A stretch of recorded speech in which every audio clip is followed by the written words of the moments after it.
하나님의 말씀은 사도행전 2장 1절에서 4절까지 말씀이 되십니다. 오순절 날이 이미 이름에 그들이 다 같이 한 곳에 모였더니 호련히 하늘로부터 급하고 강한 바람 같은 소리가 있어 그들이 앉은 온 집에 가득하며 마치 불의 혀처럼 갈라지는 것들이 그들에게 보여 각 사람 위에 하나씩 임하여 있더니 그들이 다 성령의 충만함을 받고 성령이 말하게 하심을 따라 다른 언어들로 말하기를 시작하니라. 아멘.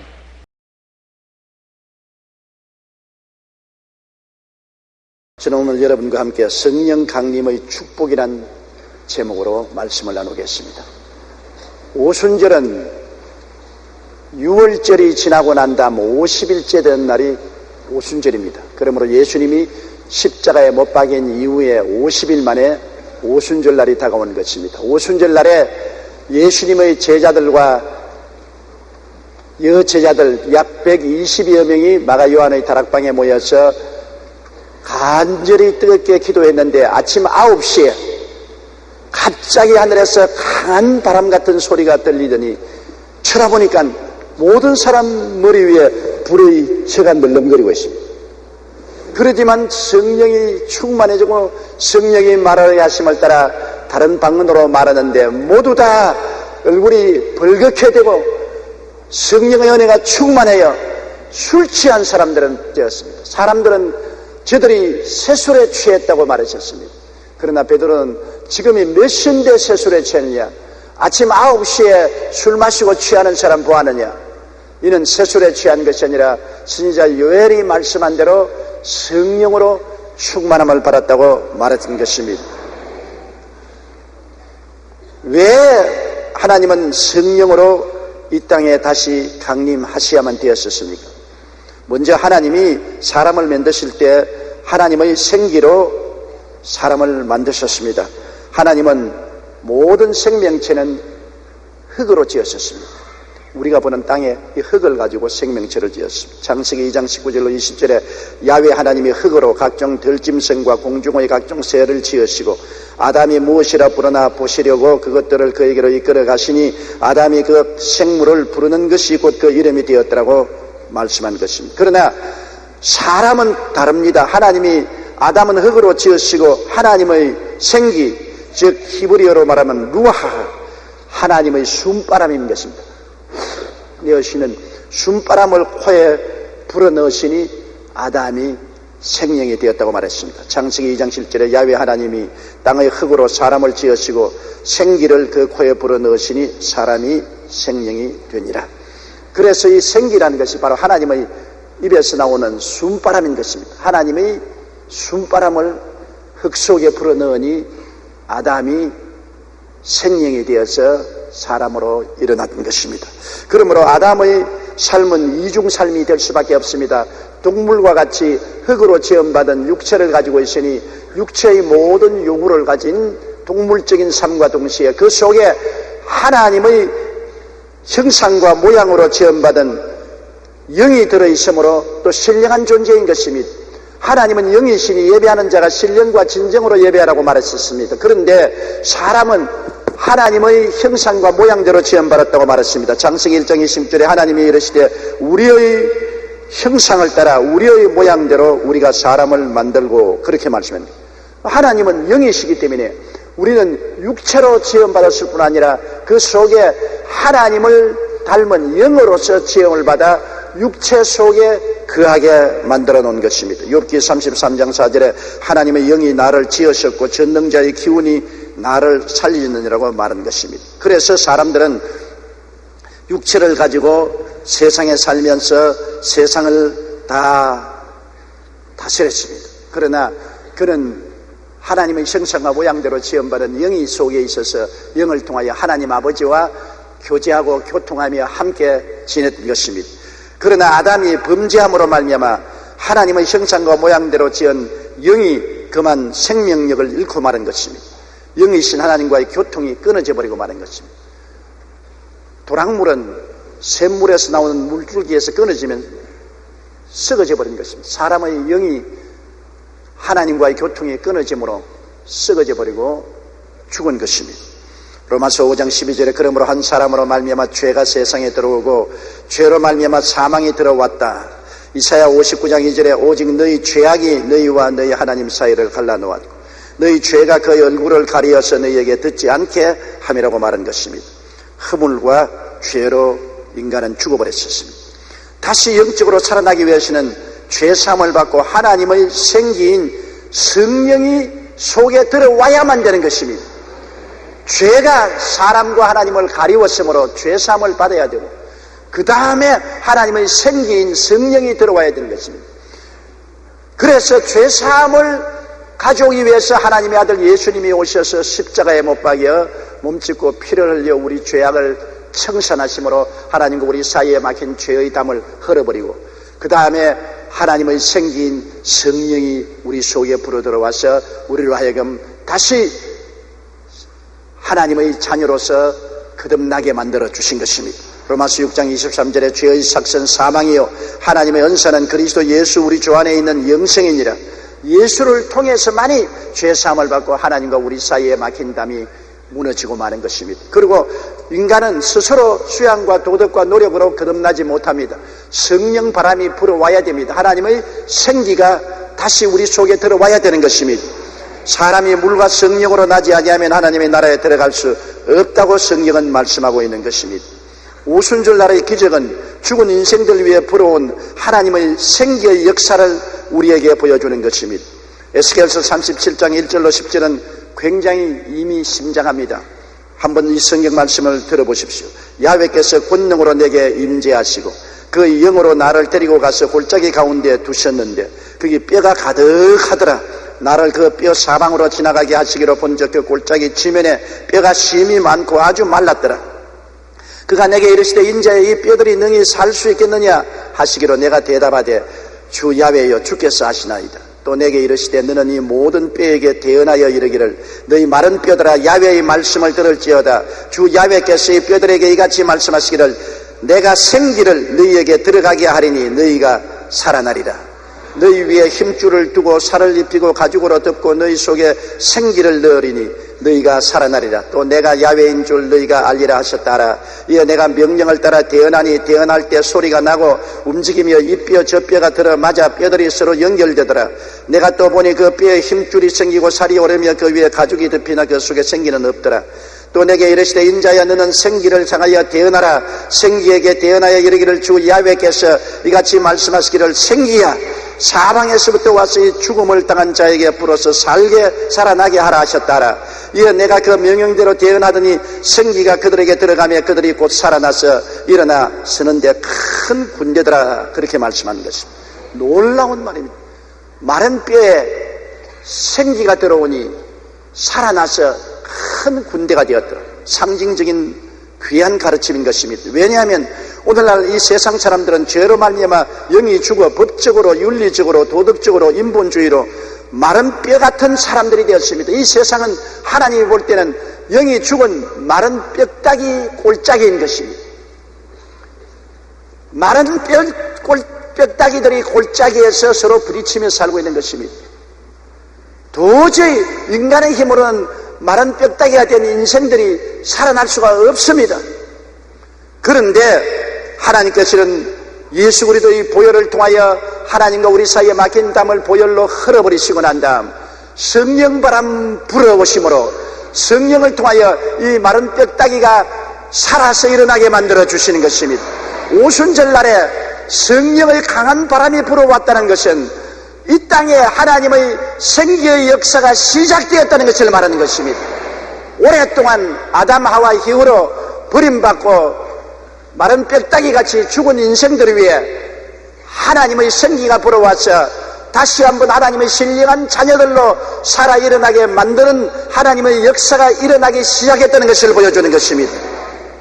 성령 바람은 죄인을 죽은 마른 뼈 가운데서 깨어나 예수님을 믿고 영적인 생명을 얻게 하는 것입니다. 로마서 8장 2절에 이는 그리스도 예수 안에 있는 생명의 성령의 법이 죄와 사망의 법에서 너를 해방하였음이라고 말한 것입니다. 아프리카 선교했던 리빙스턴은 의사라는 직업을 통해 원주민들의 병을 고쳐주며 복음을 전했습니다. 그의 사역에는 성령의 강한 역사가 나타나는데 친구였던 베네트 목사에게 보낸 편지에 보면 이런 상황이 잘 나타나 있습니다.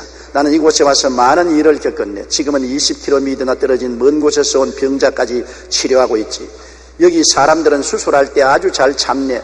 부인들도 직경 1cm나 되는 상처를 칼로 째도 전혀 울지 않지.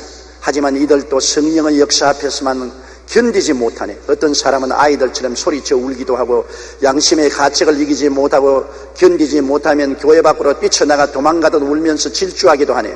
그런데 신기한 것은 다시 안 올처럼 도망간 사람들이 다음 집회에 또 출석한다는 사실일세. 그리고 이런 과정을 몇 번 거친 사람들은 순순히 예수님을 구주로 영접하지. 성령의 강한 바람은 양심 깊은 곳까지 파고들어가 죄의 문제를 건드리기 때문에 사람들은 가책을 받아 괴로워 견디지 못했던 것입니다. 오순절 마가다락방에 임한 강한 성령의 바람은 주위의 3,000명의 유대인들의 마음속에 있던 불신의 세력을 몰아내고 주님 앞으로 나오게 만들었던 것입니다. 그러므로 성령 바람 불어오면 마음속에 죄를 깨닫게 만들어주고 죄를 토하고 고백하게 만들어주고 성령으로 말미암아 영적으로 살아 일어나게 만들어주는 것입니다. 죄악의 무거운 바위에 눌려서 죽었던 생명이 죄악의 바위돌이 옮겨지고 죽었던 생명이 살아 일어나게 되는 것입니다. 그러므로 성령 바람은 사람들의 영혼을 다시 살려서 하나님과 교통하게 만들어주는 것입니다. 성령 바람은 세상의 썩은 귀신 바람을 쫓아내고 천국이 임하게 하시는 것입니다. 세상은 죽었기 때문에 죽은 영인 귀신 바람이 불어오고 있는 것입니다. 온 세상에는 귀신 바람이 꽉 들어찼어요. 정치계, 경제계, 사교계, 산업계, 우리 사회생활에 모두 다 귀신 바람이 불어와서 도적질하고 죽이고 멸망시키는 일을 하며 귀신 바람은 사람을 하나님께로부터 멀리 몰아내고 육신의 정욕과 안목의 정욕과 이 세상 자랑의 포로가 되게 만들어주는 것입니다. 귀신 바람은 모든 사람의 영과 마음과 몸을 썩게 만들어주는 것입니다. 그런데 성령께서 오시면 이 귀신 바람을 쫓아내고 성령으로 말미암아 새롭게 만들어주시는 것입니다. 마태복음 12장 28절에 그러나 내가 하나님의 성령을 힘입어 귀신을 쫓아내는 것이면 하나님의 나라가 이미 너희에게 임하였느니라. 귀신 바람을 성령이 쫓아내고 하늘나라가 임하게 하는 것입니다. 로마서 14장 11절에 하나님의 나라는 먹는 것과 마시는 것이 아니요 오직 성령 안에 있는 의와 평강과 희락이라. 하늘나라가 임하면 의로움과 평강과 희락이 넘쳐나게 된다는 것을 말씀하고 있는 것입니다. 우리 교회에 출석하는 한 부형님의 간증을 제가 들어보았습니다. 이 부형님은 술을 잘 마시다가 심한 알코올 중독에 걸렸습니다. 돈만 생기면 술을 마시기 때문에 가족들의 생활이 말이 아니었습니다. 나중에는 부형님도 사태가 심각한 것을 알고 술을 끊으려고 몸부림을 치도 때가 늦었습니다. 약을 먹어도 안 되고 병원에 가서 치료받아도 도저히 자기 힘으로 술 중독에서 해방될 수가 없었습니다. 그 아내는 하루 참다 못하여 이혼을 선언했습니다. 놀란 부형님은 아내에게 사정을 했습니다. 그러나 아내는 단호했습니다. 아무리 말려도 듣지 않았습니다. 짐까지 있어서 금방이라도 집을 나갈 것 같은 아내의 모습을 보고 다급한 나머지 방으로 들어가서 침대를 부여잡고 어릴 때 교회에 나가면서 들었던 복음을 기억하고 하나님 아버지여 예수 이름으로 기도하니 날 좀 살려주십시오. 나는 이제 죽게 되었습니다. 개인도 망하고 가정도 망하고 미래도 없이 파탄이 되었습니다. 하나님이여 나는 어찌해야 됩니까? 하나님밖에 나를 도울 수가 없으니 주여 나를 이 알코올 중독에서 놓아주십시오. 아주 애타게 창자가 끊어질 정도로 고함을 치고 몸부림치며 부르짖다가 보니까 혀가 꼬부라져가지고서 이상한 말이 자꾸 나오거든. 자기는 그게 뭔지 몰랐습니다. 얼마나 간절히 기도했던지 하나님이 그의 죄를 사해 주실 뿐 아니라 성령 세례를 베풀어 주셨습니다.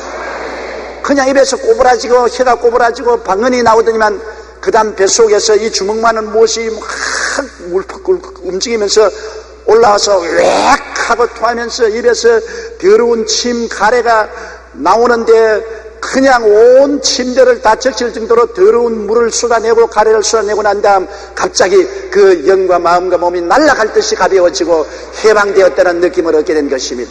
오랜 세월 동안 그를 잡고 있던 알코올 중독의 귀신이 성령에 의해서 쫓겨나간 것입니다. 귀신 바람이 성령 바람 앞에 쫓겨나가 버리고 마는 것입니다. 해방되었습니다. 그는 알았습니다. 나는 이제 알코올 중독에서 해방되었다는 것을 알고 뛰쳐나가 그 부인을 붙잡고, 여보, 나는 알코올 중독에서 해방되었어. 나는 새 사람이 되었어. 그러니까 부인이 한두 번 거짓말을 해야 내가 속지. 해방되기는 뭘 해방돼? 아니야. 내가 하나님께 기도할 때 귀신이 속에서 뛰쳐나갔어. 며칠만 참고 기다려봐줘. 며칠만 기다려봐 주어서 내가 또다시 술을 마시거든 그때는 미련 없이 보따리 사서 가도 좋다고. 하도 간청을 하기 때문에 부인이 또 한 번 속알 볼 각오를 하고 며칠 기다렸더니 진짜로 다시는 술을 입에도 대지 아니하고 완전히 변화되고 새 사람이 되고 부인과 함께 우리 교회에 지금도 열심히 출석하고 있는 것입니다. 하나님의 성령이 임하시면 알코올 중독을 가져온 원수 마귀를 쫓아내 주신 것입니다. 성령 바람은 마귀 바람을 쫓아내는 것입니다. 성령의 바람 역사 없이는 마귀 바람을 쫓아내지 못하지요. 연탄 냄새가 방에 가득하면 창문을 열어놓고 새바람이 불게 하면 연탄 가스를 다 쫓아내버리는 것처럼 마귀 바람이 불고 있는 이 세상에 성령 바람이 불어오면 개인도 가정도 생활도 사회도 생신하고 새로워지게 되는 것입니다. 성령은 우리 속의 어떤 육체적 소욕이라도 다 태워주시는 것입니다. 더러움을 청소하고 새 사람으로 만들어주는 것입니다. 성령 바람이 여러분 성경에 보면 강한 바람으로 임했다는 것입니다. 강한 바람은 하나님의 성령의 변화시키는 강한 역사를 뜻하는 것입니다. 그냥 솔솔 불어오는 바람이 아니었습니다. 그냥 잠잠한 공기가 아니었습니다. 강한 바람 같은 소리가 휙 하면서 온 안전방에 가득한 것입니다. 성령이 오시면 강한 역사를 일으켜 놀라운 변화를 가져올 것을 보여주신 것입니다. 스가랴 4장 6절에 야훼께서 말씀하시되 이는 힘으로 되지 아니하며 능으로도 되지 아니하며 오직 나의 영으로 되나니라고 말씀하셨습니다. 고린도후서 10장 4절에 우리의 싸우는 무기는 육신에 속한 것이 아니요 오직 어떤 견고한 진도 무너뜨리는 하나님의 능력이라고 말한 것입니다. 18세기 초 영국은 종교적인 갈등과 사회적인 혼란이 극심했습니다. 술 취함, 싸움, 도박, 도둑질, 자살 등의 전염병처럼 만연했습니다. 음주량도 급속도로 증가해서 술 소비량이 이전보다 10배 이상 늘어났습니다.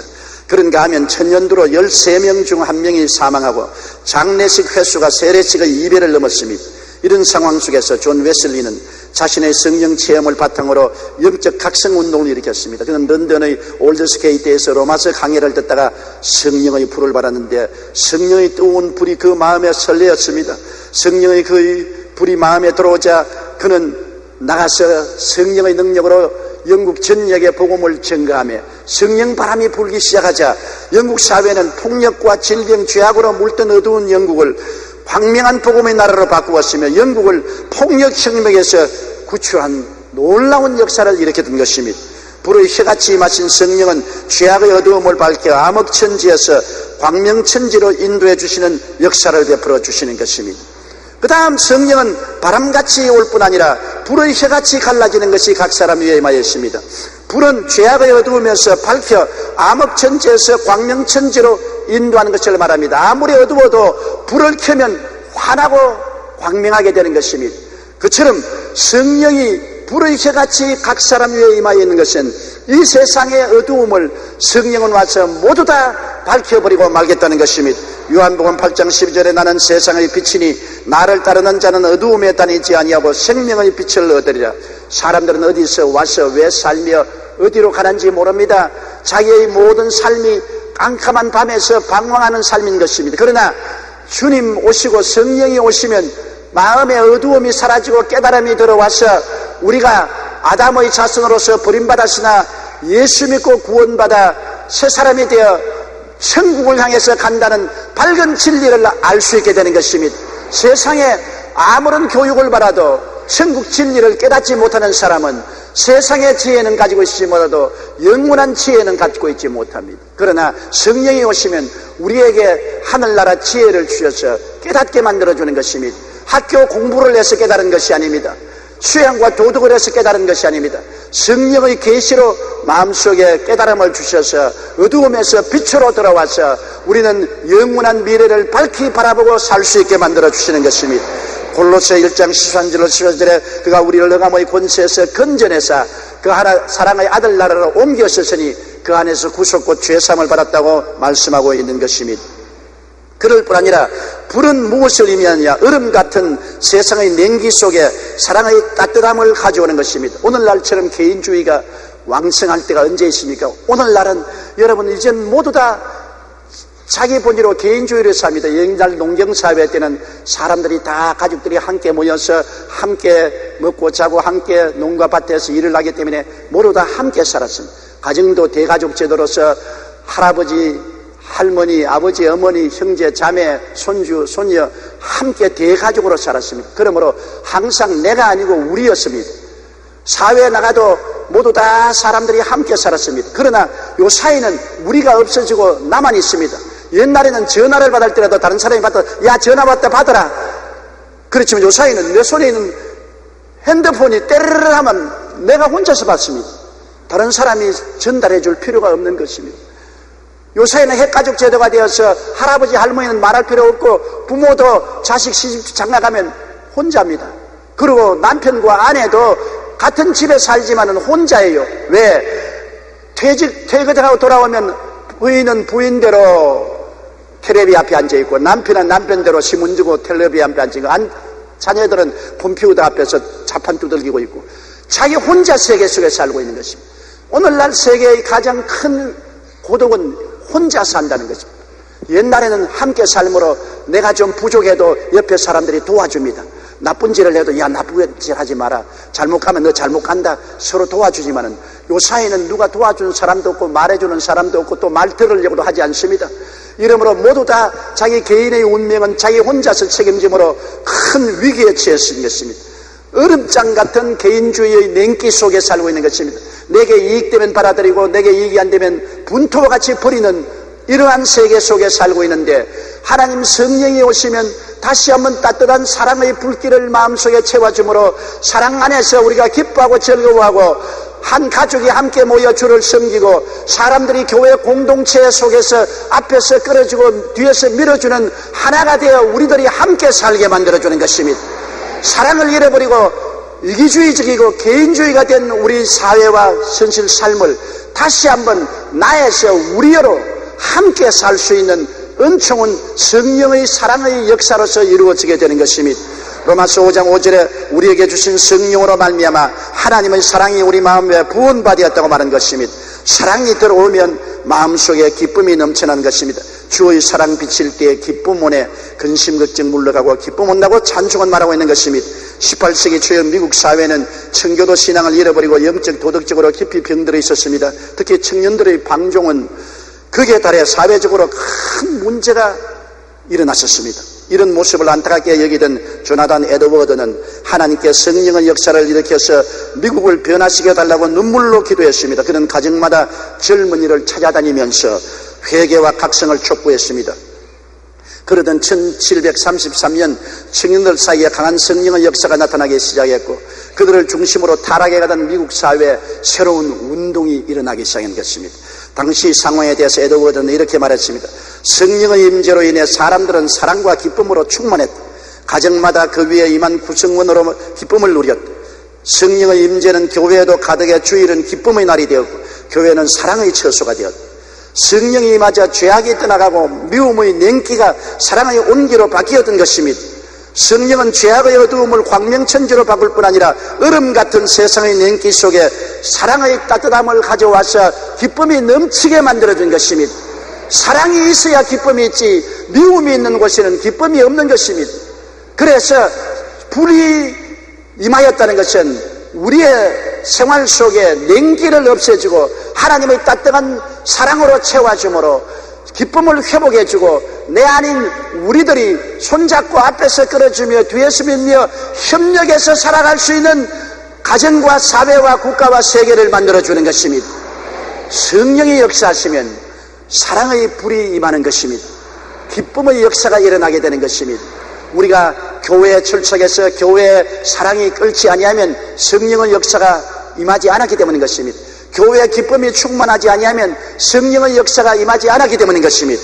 그러므로 성령은 사랑의 불길로 임하는 것입니다. 그럴 뿐 아니라 성령의 불은 더러움을 태우는 소독하는 불입니다. 이 세상에 가장 좋은 소독 방법은 불로서 태우는 것이 제일 좋은 소독 방법입니다. 성령이 불로서 나타나는 것은 우리를 소독해 주겠다는 것입니다. 아담과 하와 이후로 죄악의 박테리아와 병균으로 꽉 들어찬 우리 삶을, 영과 마음과 몸을 성령께서 임하여서 소독해 주시겠다는 것을 표현하는 것입니다. 우리나라에서 일어난 1907년 대부흥운동은 1903년 원산에서 선교사들이 모여 자신들의 죄를 회개하며 기도하다가 성령의 불을 받은 데서 출발했습니다. 이 불이 서울의 정동감리교회와 성동교회로 평양의 남산현교회와 장대현교회, 남문교회로 옮겨 붙었던 것입니다. 그 중에서도 평양 장대현교회의 부흥은 놀라웠습니다. 2,000명이 넘는 신자가 자신의 죄를 회개하고 통해 잡아가는 바람에 그들의 기도 소리가 교회의 지붕을 날려버릴 정도였다고 했습니다. 성령이 임하자 어떤 어머니는 피란을 가다가 자기 아이를 강에 빠뜨리고 자기만 살겠다고 도망온 죄를 고백했습니다. 어떤 사람은 간통한 죄를 자백했습니다. 많은 사람들이 도둑질, 간음, 미움, 질투 등 온갖 더러운 죄를 한꺼번에 토해놓기 시작했습니다. 이 모습이 두려워서 많은 성도들이 교회에서 뛰쳐나가 도망을 치다가 무슨 강력한 힘에 끌려 교회로 돌아와서 뒹굴며 가슴을 치며 회개하고 죄를 토해냈었습니다. 그리고 하나님 앞에 끄꾸러져 눈물을 흘리며 회개했습니다. 기록에 의하면 춥기로 유명한 평양의 겨울날씨에도 불구하고 저녁 7시에 시작한 부흥회는 새벽 2시가 되어도 끝날 줄 모르고 사람들은 모두 성령의 은혜에 취해 있었습니다. 생각해 보십시오. 지금이 아닌 지금으로부터 100년 전의 일입니다. 한국의 유교와 불교가 엄한 시대였습니다. 제사를 지내는 것이 한국 사회의 주류였었습니다. 그러한 시대에 성령이 임하니까 만사를 제껴놓고 아침 저녁 7시부터 새벽 2시까지라도 성도들이 교회에서 집으로 돌아가지 않고 통일하고 자백하는 운동이 일어나서 그 불길이 한국에 넘쳐나 오늘날 한국교회 기독교 부흥을 일으키게 만들어 주신 것입니다. 이처럼 성령이 임하면 우리 안에 온갖 더럽고 추악한 죄들이 드러나고 모든 육체적 소욕이 한꺼번에 태워집니다. 죄악의 암흑천지가 광명천지로 변화되는 역사가 일어나게 되는 것입니다. 그 다음 성령이 임하실 때 그들이 다 방언으로 말하기 시작했다고 말한 것입니다. 방언이라는 것은 우리 말이 아닌 이방 말을 말하는 것입니다. 인간의 말이 아닌 천사의 말을 하는 것을 방언이라고 말하는 것입니다. 천사의 말이나 내가 모르는 이방의 말을 말할 때 방언으로 말한다고 말합니다. 여러분, 이 방언은 하나님과 깊은 교제를 갖는 한 수단이 되는 것입니다. 우리 말은 한계가 있습니다. 우리가 하나님께 간절히 기도할 때 말로 다 할 수 없는 심정이 되면은 내가 말로 표현할 수 없습니다. 너무나 원통하고 너무나 답답한 말이 안 나오지요. 한나가 엘리 제사장이 있는 앞에서 기도할 때 말을 못하고 입술만 덥석거리니까 엘리 제사장이 한나여 언제까지 술이 취해 있겠느냐. 그때 한나가 여종은 술이 취한 것이 아니라 너무나 마음이 답답해서 원통함을 말로 표현할 수 없어서 입술만 덥석거린다고 말하는 것입니다. 사람이 마음에 너무 간절하고 한이 서리면 사람의 말로 말할 수 없습니다. 그럴 때 방언으로 말하면 하나님의 성령으로 우리 속을 시원하게 하나님께 기도드릴 수가 있게 되는 것입니다. 방언을 말하는 사람은 사람이 알아듣지 못하고 하나님과 비밀을 말합니다. 여러분, 우리가 비밀을 말하는 사이가 되면 굉장히 친한 사이지요. 친하지 않은 사람에게 비밀 말하지 않습니다. 나하고 굉장히 친해서 운명 공동체가 되어야 비밀을 말합니다. 우리가 보통 다 하나님께 말하면 옆에 사람들이 다 듣지요. 그러나 방언으로 말하면 옆에 사람이 들어도 모릅니다. 왜냐하면 그가 영어로 하나님과 비밀을 말합니다. 방언으로 말하면 그만큼 하나님과 우리를 친밀하게 만들어주는 거죠.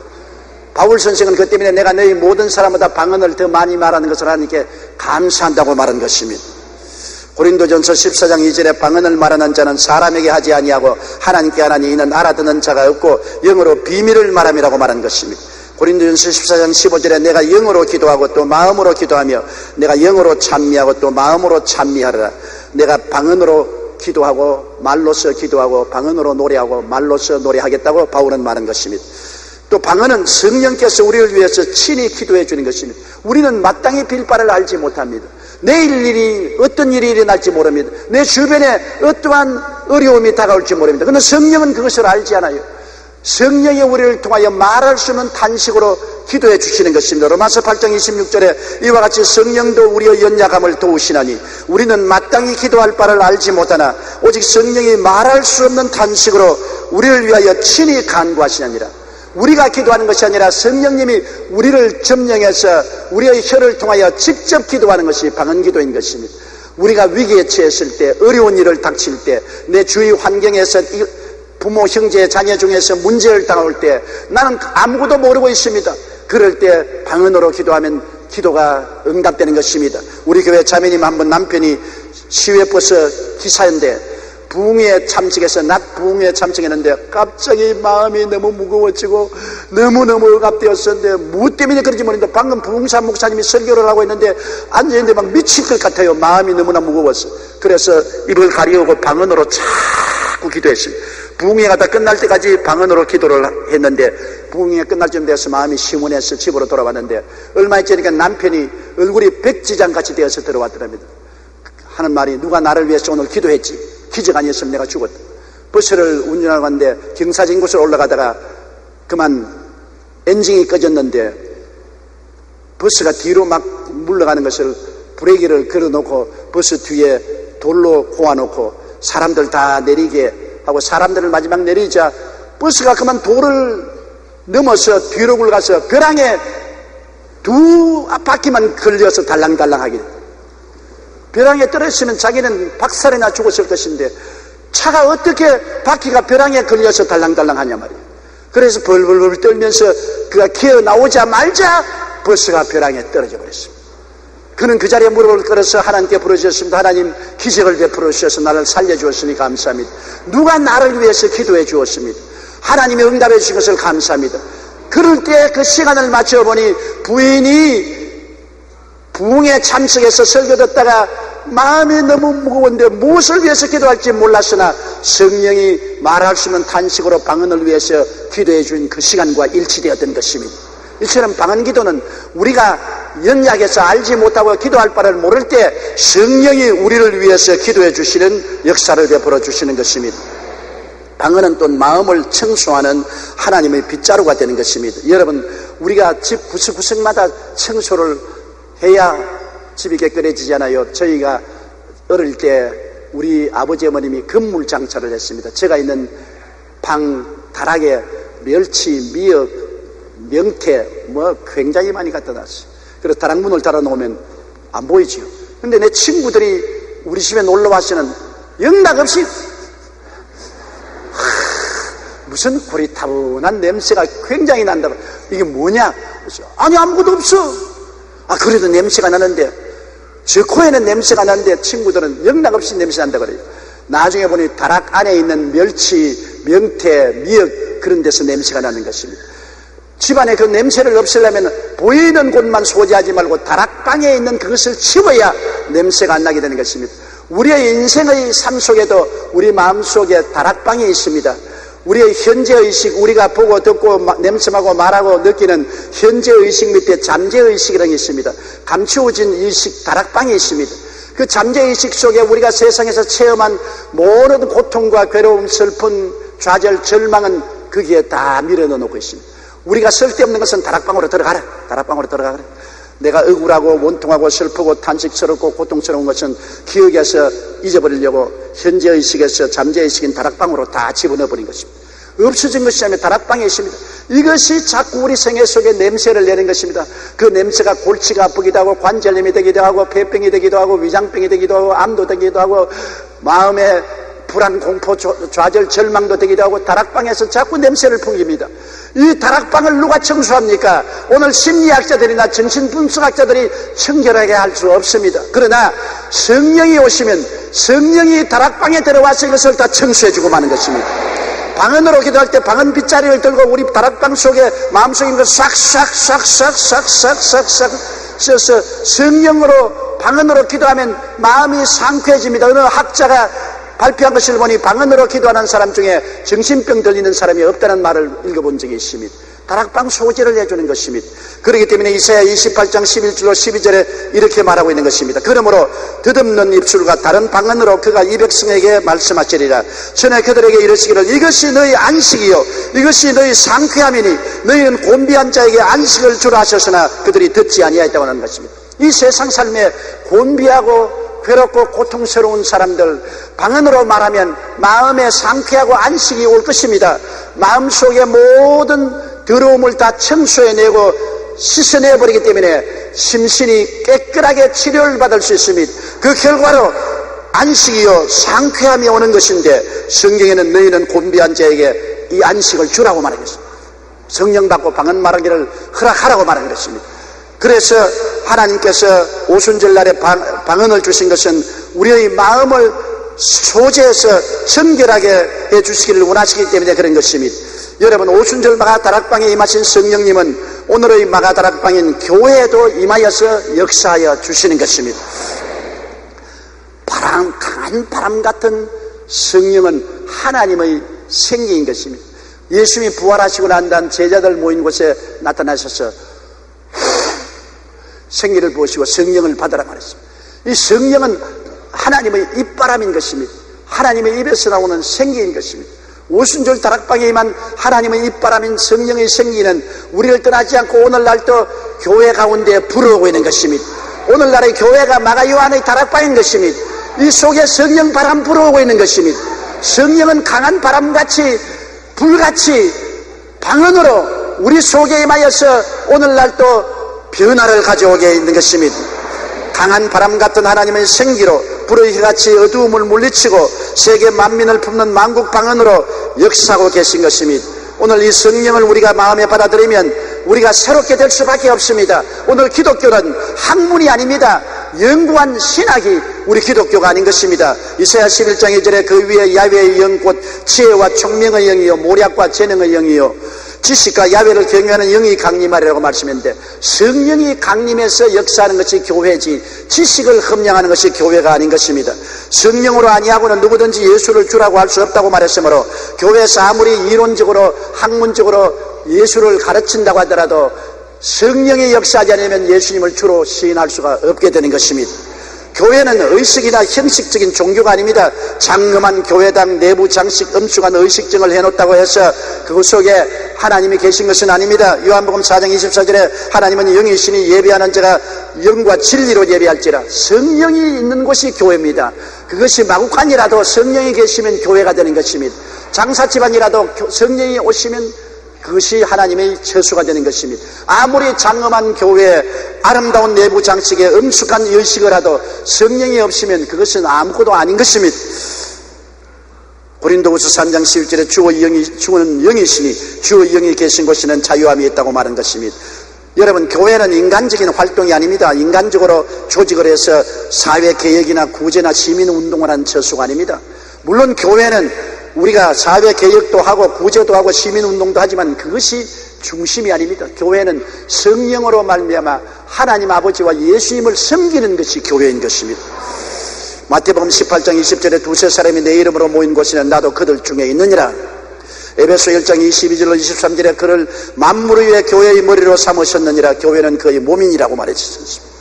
고린도전서 3장 16절에 너희는 너희가 하나님의 성전인 것과 하나님의 성령이 너희 안에 계시는 것을 알지 못하느냐고 말한 것입니다. 그러므로 교회는 하나님의 성령이 계시는 곳이지 인간의 단체가 모여서 단체 활동을 하는 것이 아닙니다. 그렇기 때문에 교회에 당을 짓는 것은 하나님이 굉장히 미워하시는 것입니다.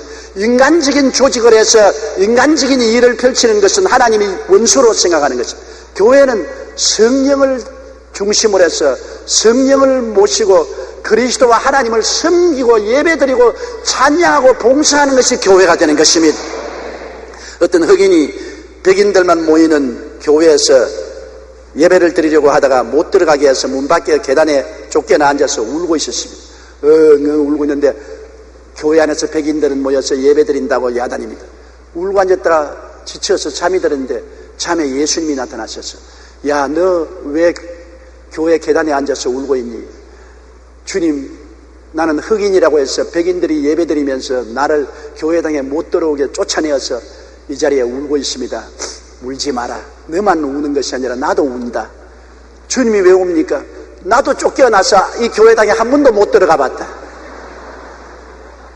주 예수 대문 밖에 기다렸었으나 단단히 잠가두니 못 들어오시네.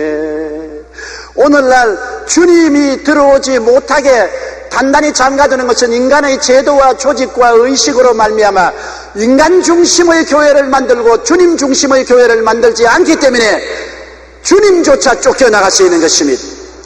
교회는 성령이 오셔서 성령의 인도를 받아야 교회가 되는 것입니다. 예수님이 십자가 대속의 은혜를 갖고 살아서 역사하시는 성령 운동을 하는 것이 교회인 것입니다. 성령 운동을 하는 교회, 예수님이 십자가에 몸짓고 피 흘려서 죄를 용서하시고 세상과 마귀에서 해방시켜 거룩하고 은혜를 주시고 치료하시고 저주에서 해방시켜 주시고 죽은 영혼을 살려 천당 보내는 영혼이 잘됨같이 범사에 잘되며 강건하고 생명을 얻되 넘치게 하는 성령의 역사를 베푸는 것이 교회인 것입니다. 예수님의 십자가 대속의 연총이 성령으로 말미암아 우리 속에 임하여 우리에게 크나큰 변화를 가져오는 역사를 체험해서 이전 것은 지나갔으니 보라 새 것이 되었다고 말하는 곳이 바로 교회가 되는 것입니다. 그러므로 여러분, 오늘날 우리 성령 없는 교회를 만들어서는 안 되는 것입니다. 성령 없는 교회는 비 없는 구름이요 물 없는 운물이요 불 없는 화루와 같습니다. 형식과 의식은 있으나 내용은 없습니다. 오순절날 강한 바람같이 마가 요한의 다락방에 임한 그 성령님은 오늘 또 우리 가운데 바람같이 불같이 방언을 통하여 역사하고 계신 것입니다. 성령은 영원토록 우리와 함께 계신 것입니다. 우리는 이 성령님을 인정하고 환영하고 모셔드리고 의지해야 되는 것입니다. 12월 25일 크리스마스는 처음 보혜사 예수님이 오신 날이지만은 오늘은 둘째 보혜사, 다른 보혜사 성령께서 강림하신 날인 것입니다. 예수님은 오셨다가 33년 만에 천국으로 돌아가셨지만은 성령은 오순절 날에 오시고 떠나지 않고 우리와 함께 거시고 우리 안에 거하시고 역사하시는 영으로 지금도 이 자리에 함께 계신 것입니다. 성령을 인정하시면 아멘 하십시다. 환영하시면 아멘 하십시다. 의지하시면 아멘 하십시다. 성령은 오늘도 여러분 속에 강한 바람같이 불같이 생수같이 방언을 통해서 역사하고 계신 것입니다. 우리 고개 숙여 기도드리겠습니다. 사랑이 많으신 우리 하나님 아버지요, 예수님이 십자가에서 이루신 구원을 우리에게 성취하시기 위해서 성령께서 임하셔서 우리와 같이 계심을 감사합니다. 2000년 전 오순절 날에 성령 강림하시고 나온 이후에 성령은 하늘로 올라가지 아니하시고 우리와 같이 거하시며 오늘 오순절 다락방인 교회를 중심으로 역사하고 계심을 감사합니다. 오 보혜사 성령이여, 강한 바람같이 불같이 방언의 역사를 통해서 우리 가운데 운행하고 역사하여 주시옵시고 살아계신 그리스도의 영광을 나타내 주시옵시고 그리스도의 대속의 연총이 우리에게 체험되게 하여 주시옵소서. 예수님 이름으로 기도드리옵나이다. 아멘.